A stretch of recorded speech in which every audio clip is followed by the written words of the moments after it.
Fondazione Domus de Luna Onlus è un'organizzazione che opera in Sardegna per assistere e curare bambini, ragazzi e mamme che hanno bisogno di aiuto.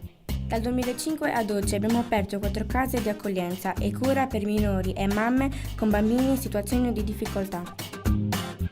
Abbiamo aperto un ristorante con camere, la locanda dei buoni e cattivi per dare una possibilità di riscatto alle giovani mamme accolte in comunità, ai ragazzi segnalati dal tribunale e dai servizi sociali, a giovani in cerca di aiuto.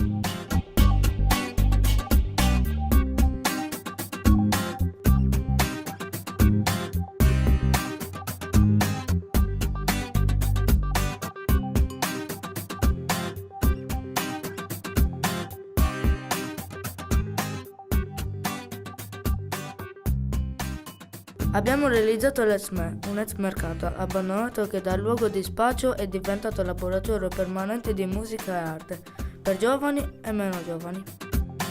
Tutti i nostri interventi sono pensati per i ragazzi, per aiutarli a crescere in serenità, a trovare una strada che li possa guidare verso un futuro migliore.